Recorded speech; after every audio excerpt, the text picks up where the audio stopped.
네, 오늘 우리에게 주시는 하나님의 말씀은 요한복음 20장 1절에서 18절까지의 말씀입니다. 자, 오늘 본문을 한번 보시면은 오늘 본문은 이게 빈 무덤을 확인하는 제자들이 보이고 그 다음에 부활한 예수님의 첫 번째 목격자라고 할 수 있는 막달라 마리아가 소개되고 있습니다. 그래서 매일 묵상을 보시면은 두 번째 목격자들이 나오는데요. 두 번째 목격자들은 도마를 제외한 다른 제자들이 나오고 세 번째 목격자가 도마와 함께 있는 제자들이 이렇게 나오고 있습니다. 오늘 본문은 먼저 이 부활 사건에서 베드로와 예수께서 사랑하시던 그 제자들의 상태를 알려주는 직접적인 진술이 나오는데요. 먼저 한번 9절을 보실까요? 예수께서 죽은 자 가운데서 살아나야만 한다는 말씀을 아직 알지 못하고 있다, 이렇게 얘기를 하고 있습니다. 그러니까 한마디로 제자들의 상태가 어떤 인지 상태인지, 부활한 주님에 대해서 어떻게 알고 있는지 그 상태를 직접적으로 얘기하고 있는 것이죠. 마치 어떻게 들리십니까?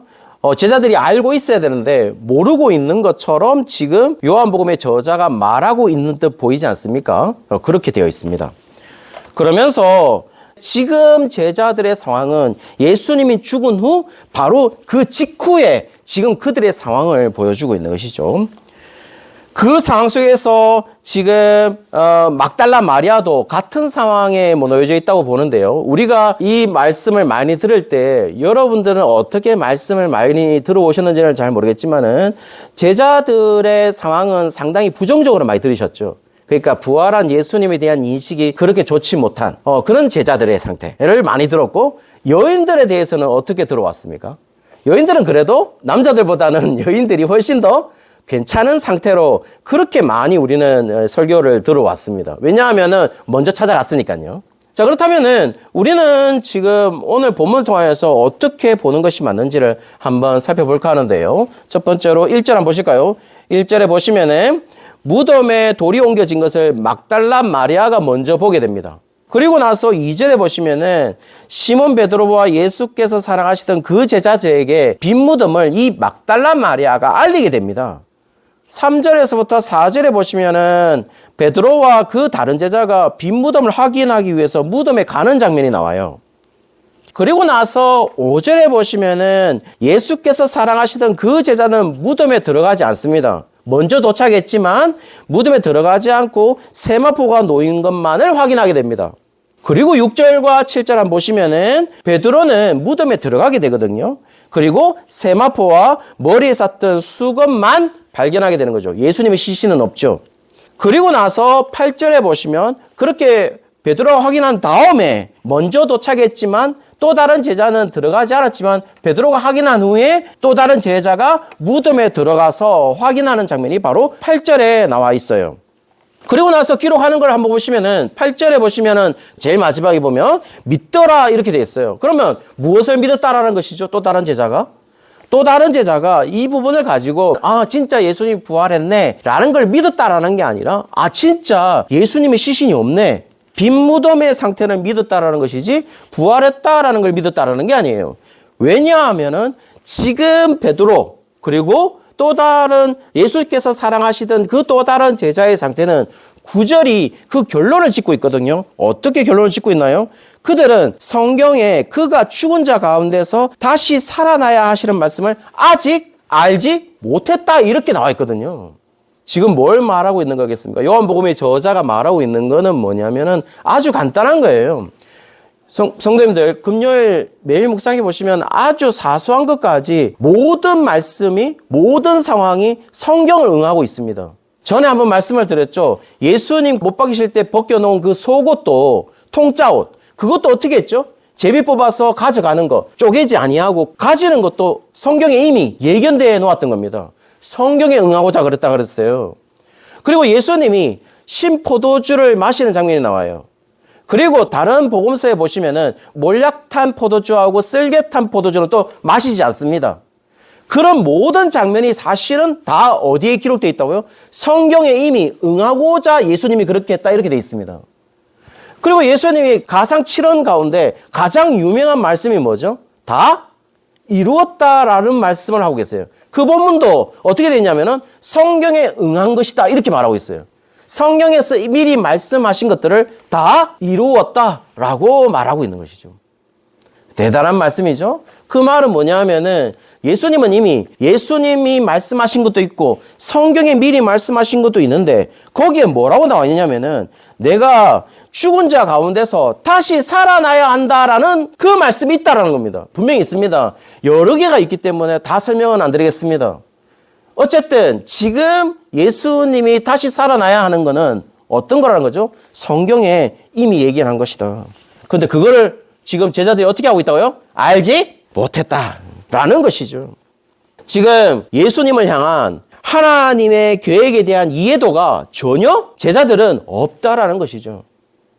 예수님에 대한 이해도가 없다라는 겁니다.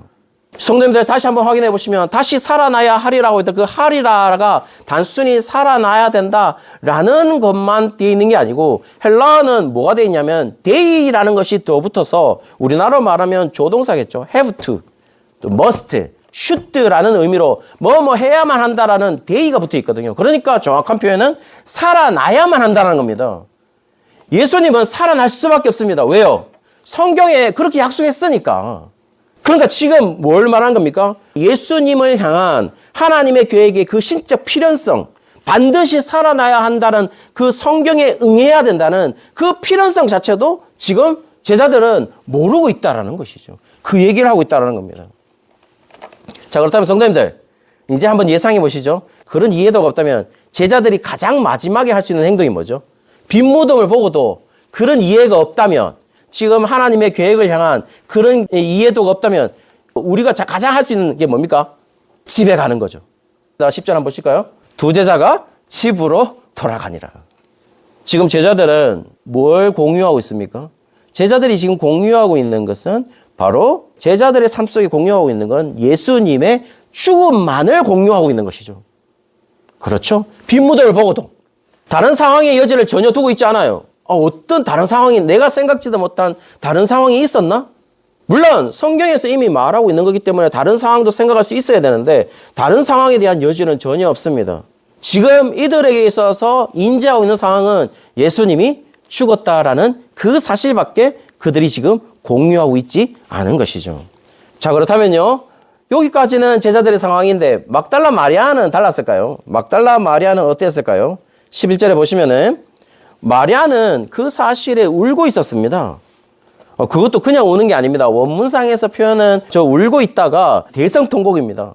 지금 그녀가 빈 무덤에 대해서 어떻게 생각했냐면 예수님이 죽었으니까 엉엉 울었다라는 겁니다. 자, 성도님들 어떻습니까? 성도님들 지금 생각해 보시기에 이 마리아의 상태, 막달라 마리아의 지금의 인지 상태, 베드로와 예수께서 사랑하시는 또 다른 제자들의 상태가 다릅니까? 똑같죠? 이들이 지금 공유하고 있는 것은 뭐예요? 예수님의 죽음이죠. 예수님의 죽은 상태를 공유하고 있는 겁니다. 만약에 죽지 않고 살아났는데 울면 안 되죠. 울 수 없죠. 그래서 여러분, 우리는 사실은 이때 상태의 제자들을 굉장히 냉정하게 평가합니다. 우리는. 냉정하게 평가하면서 일관적으로 우리는 부정적으로 많이 설명을 합니다. 그런데요, 우리는 여인들에 대해서는 또 특별히 막달라 마리아에 대해서는 굉장히 긍정적으로 평가를 합니다. 그리고 굉장히 긍정적으로 평가하면서 일관적으로 관대하게 긍정적으로 해석을 많이 해왔죠. 근데 지금 본문에 마리아 역시 이 빈 무덤에 대한 해석은 다른 제자들과의 해석과 그리 다르지 않다라는 사실을 우리에게 보여주고 있죠.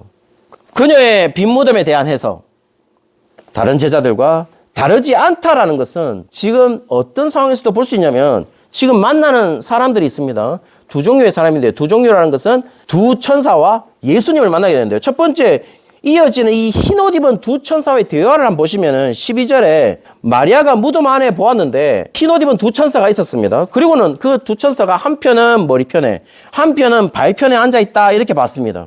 그리고 나서 13절 한번 보시죠. 천사가 묻습니다. 뭐라고 묻냐면은 어찌하여 우느냐라고 물어요. 그리고 우는 이유에 대해서 얘기를 했습니다. 사람들이 예수님의 시신을 옮겨서 어디에 두었는지 알지 못하기 때문이다 라고 말을 하고 있습니다. 이 말은 지금 마리아의 상태를 정확하게 보여주고 있는 것이죠. 여러분, 더 놀라운 기록을 하고 있습니다. 14절 한번 보시면은 어떤 모습인지는 정확하게 알 수 없는데요. 뒤에 예수님이 갑자기 서 있었는데 예수님이라는 사실을 알지 못합니다. 그리고 예수님이 묻습니다. 여자여, 어찌하여 울며 누구를 찾느냐라고 물어요. 이때 마리아의 인식을 한번 보시죠. 이때 마리아가 이 예수님에 대해서 누구라고 봤습니까? 동산치기라고 봤어요. 그리고는 예수님의 시신을 옮겼다면 자신에게 알려달라 이렇게 얘기를 합니다. 자, 여러분이 만약에 막달라 마리아라고 생각해 본다면은 흰옷 입은 그 두 천사가 있었잖아요. 놀라지 않겠습니까? 그런데요, 놀라지 않은 사실들에 대해서 우리가 어느 정도로 이해할 수 있냐면은 누가복음에 보시면은 이 두 천사들에 대해서 어떻게 기록했는지 볼 수가 있는데요. 누가복음 24장 4절에는 이 두 천사를 어떻게 기록했냐면 찬란한 옷을 입은 두 사람이다 이렇게 기록했습니다. 그러니까 지금 어느 정도 옷을 입은 사람이었을 것이고 어떤 직위를 가진 사람이라고 평가했으니까 여자들이 두려워 얼굴을 땅에 대었다 이렇게 돼 있단 말입니다. 그러면 지금 이쪽은 분명히 두 천사인데 이쪽은 왜 두 사람이라고 기록되어 있지? 라고 지금 성경이 잘못 기록되어 있나? 그게 아니라 요한복음은 지금 그 두 사람의 정체가 정확하게 두 천사였다 하는 걸 기록하고 있고 누가복음은 그것에 대해서 두 천사로 알아보지 못하고 이 지금 여자들의 입장, 여인의 입장에서 봤을 때는 이게 누구로 보이냐면은 두 사람으로 보였다는 거예요. 그것도 옷을 너무나도 화려하게 입은. 그러니까 높은 지위에 있는 사람인 줄 알고 엎드렸다는 거죠. 우리가 자꾸 여러분 긍정적으로 보려고 하니까 두 천사로 알아봤으니까 천사들한테 얼굴을 땅에 기댔다 이게 아니라 이 두 여인은 분명히 저 사람들에 대해서 천사로 인식했어야 되는데 그 무덤 안에 있는 것도 이상하잖아요. 그런데 고귀한 사람들이 원래 시신을 옮기는 사람들은 망리라는 사람들이란 말입니다. 그리고 가족이 옮기는 거죠. 그리고 또 예수님은 저주받아 죽은 유대인이란 말이에요. 그런데 지금 고귀한 사람들이 와서 이 시신을 옮긴다고요? 말이 안 되는 이야기죠. 그러면은 지금 그 여인들은 저 두 사람을 보고 뭐라고 인식했어야 되는 게 맞냐? 두 천사로 인식하는 게 맞는데 지금 인식하지 못했다는 사실을 지금 요한복음 저자가 얘기하고 있는 것이죠. 그렇게 볼 수밖에 없습니다. 그리고 나서 천사가 생각하죠. 너 왜 우는데 도대체? 왜 대성통곡하고 우느냐라고 물었다라는 겁니다. 도대체 누구를 찾고 있노 지금? 그 얘기를 하고 있는 것이죠. 누가복음 속에서는 훨씬 더 이 여인의 상태를 알 수 있는데요. 누가복음 24장 5절 하반절부터 6절까지 보시면 이렇게 되어 있습니다. 어찌하여 살아있는 자를 죽은 자 가운데서 찾느냐? 여기 계시지 않고 살아나셨느니라. 갈릴리 계실 때 너희에게 어떻게 말씀하셨는지를 기억하라. 이렇게 되어 있습니다. 성도님들 어떻습니까? 이겁니다. 이렇게 표현하면 제일 좋겠죠. 도대체 너 왜 오는데 도대체? 내 뭐라 했노? 하면서. 예수님 뭐라 하던데? 갈릴리에서. 내가 살아나야 된다 안 하더나. 도대체 니는 왜 여기 울고 있는 거야 도대체? 왜 내가 산다 했는데 왜 죽은 자 가운데서 찾느냐? 이 얘기를 했다라는 겁니다. 지금 그녀들이 가지고 있어야 될 태도, 특별히 오늘 본문에서 막달라 마리아가 가지고 있어야 할 태도는 부활한 예수님을 찾으러 다녀야 되겠죠. 죽음으로 인한 대성통곡은 이미 그쳐야 되는 상황인 거 맞잖아요. 그리고 어떻게 해야 되겠습니까? 우리가 만약에 진짜 예수님이 말씀하셨던 거를 기억했다면은 내가 다시 살아날 거야. 내가 3일 만에 다시 살아날게. 라고 얘기를 했다면 기다리겠죠. 그럼 어떻게 하겠습니까? 저는 쭉 부활 그리고 켈리로 예수님 환영합니다. 웰컴 지저스. 우리는 준비를 하고 있었겠죠. 그래야 되는데 지금 이 여인이 그렇게 하고 있지 않다는 겁니다. 지금 여인은 뭐만을 생각하고 있죠? 예수님이 죽었다라는 그것에 대성통곡하며 예수님의 죽음에 있는 상황에 그대로 지금 그녀가 살고 있는 것이죠. 그 안에. 제자들의 상태나 마리아의 상태나 여전히 뭡니까? 예수님이 죽어 있는 자에 불과한 것이죠. 예수님은. 심지어 예수님과의 대화 속에서 보십시오. 15절에 보시면은 예수님을 어떻게 알아봅니까? 동산지기로 알아봤습니다. 또 여기서 여러분 우리는 많은 설교를 해요. 뭔 설교를 하냐? 부활한 예수님이 다를 거야. 그리고 뒤에 보시면 만지지 말라 이런 말도 있으니까 부활한 몸이 다르니까 전혀 못 알아보는 예수님이었을 것이야. 이렇게 말씀하시는 분들이 계세요. 그렇지 않습니다. 부활한 예수님의 쭉 보시면은 대부분은 다 예수님을 알아봅니다. 그런데 왜 마리아는 뭐 알아봤을까요? 무슨 생각을 가지고 있는 거죠? 동산지기다. 예수님이 부활할 거라는 것을 단 1도 생각하지 않았다는 거죠. 이 여자는. 막달라 마리아는 예수님이 살아날 것이라는 생각을 단 1도 생각하지 않고 있었다는 겁니다. 그러니 동산직이죠. 그리고 그 사람한테 묻습니다. 어디 갖다 놨으면 나한테 알려줘요 하면서. 마리아의 지금 부활에 대한 인지 상태는 제로입니다. 그러면 스스로 인식하게 되나요, 예수님은? 그렇지 않습니다. 예수님이 인식시킵니다. 뭐라고 말하냐면 15절에 보십시오. 15절에는 여자여라고 했는데 16절에 부릅니다. 예수님과 그 막달라 마리아와의 관계성에서 얘기할 수 있는 그 이름을 부르거든요. 뭐냐면 마리아야라고 붙습니다. 그리고 나서 마리아는 예수님이라는 사실을 인식하기 시작합니다. 여러분, 이것도 한번 보십시오. 사실은요, 우리가 예수님을 인식하는 거죠. 우리가 예수님을 믿은 거겠죠? 그렇지 않습니다. 오늘 본문도 예수님이 찾아오십니다. 제자들 어느 한가운데 예수님이 먼저 찾아오시지 않은 경우는 단 한 군데도 없어요. 내가 예수님을 찾은 적이 없어요. 예수님을 내가 스스로 힘을 다하여 내 인지 상태로 내가 정말 지식으로 내 지혜로 예수님을 인식한 적이 단 한 번도 없습니다. 예수님이 인식시키고 있는 거죠. 예수님이 믿게 하신 겁니다. 그리고 이제 예수님을 인식했다면 어떻게 해야 되는지 17절에 명령 하나가 나옵니다. 그 명령을 한번 보실까요? 오늘 개역 개정 성경은 어떻게 되냐면 나를 붙들지 말라라고 되어 있습니다. NIV 성경도 그대로 말하고 있는데요.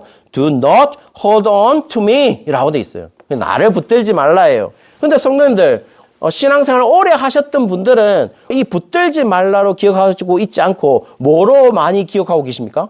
나를 만지지 말라. 이걸로 많이 알고 계시죠? 이걸로 많이 알고 있습니다. 왜냐하면은 이 개역 개정 성경이 변하기 이전 옛 개역 성경은 뭐로 되어 있냐면은 나를 만지지 말라로 되어 있거든요. 그거는 킹 제임스 버전, KJV, 킹 제임스 버전이 어떻게 되냐면 touch me not 이렇게 되어 있거든요. 그렇게 되어 있습니다. 그러니까 그 킹 제임스 버전에 있는 것을 따왔는 걸로 보여요. 그러니까 여러분 킹 제임스 버전이 다 맞을 수가 없는 거죠. 막 자꾸 킹 제임스 버전에 대해서 어떤 분들이 굉장히 숭상하듯이 그렇게 말씀하시는데 이 부분은 틀린 겁니다. 해석이 난무합니다. 이거를 왜 만지지 말라고 했을까요? 많은 사람들이 이런 생각을 해요. 아, 부활체니까. 그리고 뒷부분에 또 뭐라고 그랬어요? 내가 아직 하늘나라에 가지 못했으니까 내가 아직 부활체 모험이니까 만져서는 안 된다. 이거를 우리는 많이 이해를 했어요. 전혀 이해가 틀립니다. 그 이야기를 하고 있지 않아요. 지금 본문의 말씀은 뭐냐면은 나를 붙들지 말라예요. 이 붙들지 말라라는 이 붙들다 하는 동사가 합토라는 헬라어예요. 더 중요한 건 뭐냐? 명령인데 현재 명령형을 썼다는 거예요. 그럼 현재 명령형을 썼다면은 어떤 얘기냐면은 현재 명령형은 계속적으로 반복적으로 진행적인 동작을 명령하는 거예요. 그러니까 지금 말라라고 했으니까 계속적으로 진행적으로 그렇게 하지 말라는 거죠. 그러면 이 합토라는 이 동사의 뜻이 뭐냐면은 고착시키다, 들러붙다, 고정시키다라는 뜻이에요. 그러면 어떤 얘기를 말하는 거겠습니까? 합토라는 것은 내가 고착에 있는데 그렇게 계속 있지 말라라는 거예요. 들러붙어 있는데 그 들러붙어 있는 것을 계속하지 말라. 이런 말이죠. 그러니까 성도님들 이 본문 말씀의 의미는 뭐라고 말하겠습니까? 지금 예수님을 붙들고 있는데 그것을 계속 붙들지 말아야 한다. 그러니까 만지지 말라가 아니죠. 성도님들 어떻습니까? 완전 의미가 달라지죠. 지금 이 붙들고 있지 말아야 되는 게 뭐라고 생각하십니까? 사실은 지금 예수님이 그 명령을 통해서 지금 이 막달라 마리아는 뭘 붙들고 싶었을까요? 생각해 보십시오. 성도님들. 예수님이 3년 동안 같이 동고동락한 걸 봤어요. 모든 표적을 일으켰어요. 기적을. 그리고 돌아가셨어요. 그런데 아니 그 돌아가시자마자 3일 만에 살아나시고 나한테 왔어. 그러면 어떻게 하는 게 맞아요? 이왕 사셨는데 좀 더 이런 말씀 좀 죄송한데 물 들어올 때 놓아줘야죠 하면서 예수님 조금만 더 물 들어올 때 놓아줘야 됩니다. 이 말은 좀 더 긍정적으로 표현한다면 아니 더 예수님을 믿는 사람을 만들어야죠 하면서 표적이 일으키고 좀 더. 지금 여인들은 어떤 걸 붙들고 있냐면은 예수님의 공생의 기간을 붙들고 싶은 거죠. 그 말을 한다면은 지금 예수님이 붙들지 말라는 것은 나는 이제 공생의 기간에 있어야 할 너희들이 아니다 라는 사실을 말하면서 붙들지 말라고 얘기한 것이죠. 그러니 뒤에 말씀이 이해가 되죠? 어떻게 말씀하십니까? 나는 아직 하늘나라에 올라가지 못했다. 왜냐하면 나는 하늘나라에 올라가야 된다 이제. 그러니 너희들은 예수님의 공생의 기간에 있는 삶으로 지속되어서는 안 된다. 이 얘기를 지금 예수님이 나를 붙들지 말라라는 얘기로 하고 싶고 있는 것이죠. 실제로 성도님들 한번 보십시오. 만지지 말라. 내가 부활체니까 만지지 말라. 그러면 여러분 도마에 대해서는 어떻게 이해하실래요? 도마 보고는 어떻게 합니까? 와서 손가락으로 이거 해봐라. 손가락으로 여기 창에 있는 거 대봐라. 이렇게 말씀하시잖아요. 그러니 부활체니까 신성하니까 그 만지면 부정 탈 것 같아서 그런 말씀을 하시면 안 되는 거죠. 여기는.